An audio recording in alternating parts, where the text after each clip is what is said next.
back to the Outside Film Festival. Each year, the team from Mountain Film sits down with some of the festival's most dynamic and fascinating individuals. These conversations are known as Minds of Mountain Film, discussions which convey the insight and inspiration of Mountain Film's presenters. Now, Ali Carr Troxell talks with environmentalist David de Rothschild.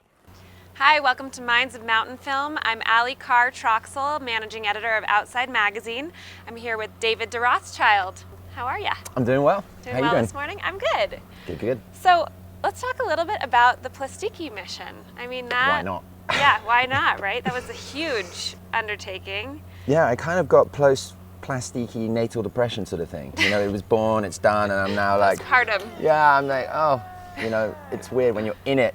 And it was three and a half years of my life, you know, you're in it Right. and you're like, what am I doing? Why am I doing this? And now I'm, you know, it's like, ugh, where's it gone? But it's still here.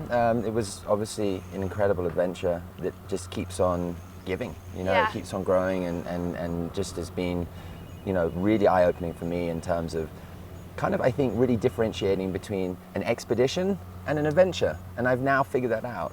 So you talked a little bit about all the plastic bottles that were in the boat, you know, for buoyancy. And I know that the designers of the boat were America's Cup Challenger boat designers. Yeah. What was their reaction when you were like, I want to build a boat out of recyclables? Well, you know, I think the first couple of years we worked with an architect who had actually never designed a boat. And so it was a really exploratory period. And it was actually the funnest period because it was kind of, there's no wrong or right. It was totally new territory for everybody. Yeah.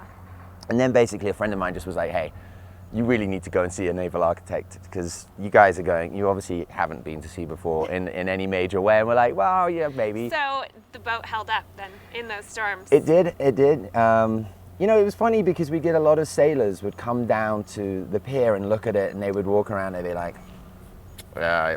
yeah, you've never been to sea before, you know, these old salty sea dogs would come with, you know, you're gonna die, and you know, and you've never been to sea, and they would kind of just like pick at every little thing. And so what I realized was that, you know, most boats only have 1, 2, or maybe 3 buoyancy chambers, right? So if you're in a normal boat and you damage that outer shell, it's like it drags you down, right? That's your flotation through displacement. And so I was like, well, you only have 1 buoyancy chamber. I have 12,500 buoyancy chambers. So we had 12,500 plastic bottles. So I was like, I've got much more area for redundancy, my friend, than you do. So, you know, it was one of those things. It was breaking apart. Would have been obviously a disaster for everybody. And thank God that didn't happen. Even if we, you know, when you think about this, I mean, we didn't, but even if we'd lost all our bottles, everyone would have, you know, that's awful, what have you done? And it would have been. But when you consider that there's between 5 and 8 million items of plastic going into our ocean every day, right? That kind of puts it into context. And so that's the severity of this issue, is that, you know, it's out of control. Our plastic consumption, single-use plastics, is just out of control. So how hard was it to find the garbage patch? I mean... Well, you know, it's not hard because it's everywhere. That's the point. And basically the myth that people have kind of, I guess, carried for the last number of years is that there's this island.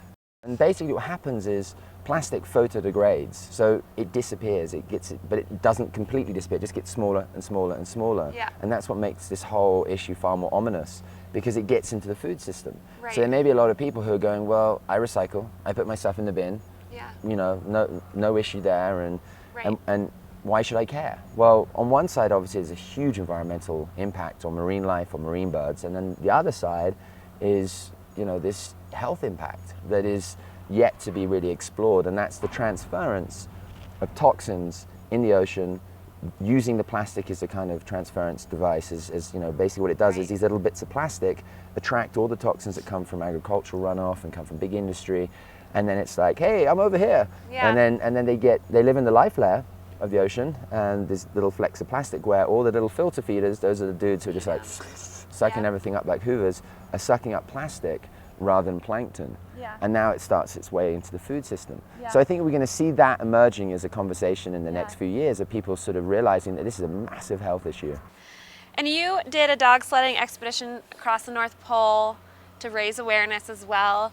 But I think you came back and weren't feeling like it really had the right grasp, or people weren't quite Yeah, I mean, climate change is, you know, what we do is we try and take issues and then build an adventure around it, rather than do, what tends to happen is most people go, I want to climb that mountain, how do I get sponsorship? I'll just plug an issue in, and it always feels a little bit like an afterthought. Yep. And so what we wanted to do, and what I want to do with the model originally of adventure ecology, was only focus on issues that, you know, that were at the heart of the adventure. I mean, the issue came first, and then the adventure would come around it. Right. And the North Pole trip, you know, was in 2006, and it was really, you know, at that point where people were starting to talk, you know, more openly about climate change and the melting ice caps, and I wanted to make it fun and make it real. And I think the problem I had was that you know, climate change is one of those issues that wherever you see climate change written, there's the word debate.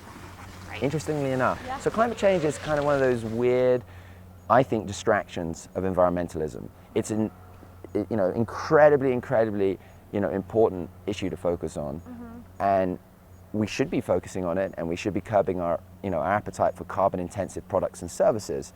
But the problem is it's got a lot of room for debate, and that becomes a distraction. Plastic in our ocean or plastic in our environment is an undeniable consequence of human consumption. Absolutely. There is no doubt about it. It's just a big fat human fingerprint right there. Yeah. And that was where it started. And then it was like, well, we don't have to win the debate anymore. Yeah. You know, that doesn't become part of our energy. And actually our energy is now moving more towards the solutions.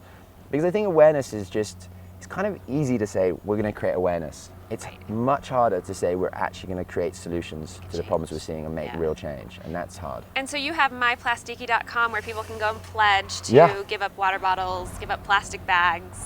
Yeah. I've pledged. Fantastic. So, yeah.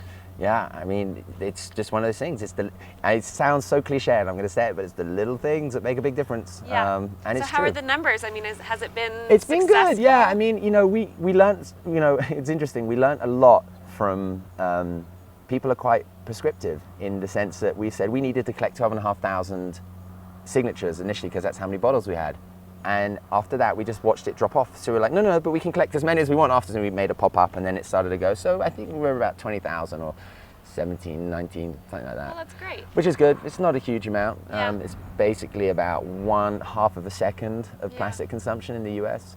But more excitingly, I think it's the material. And that's something that is still being, you know, really discussed and talked about, is the actual superstructure of the Plastiki. And I don't want to geek out on plastic. Yeah. Well, thank you so much. Thank you. Nice Appreciate to talk it. to you. Thank you very much.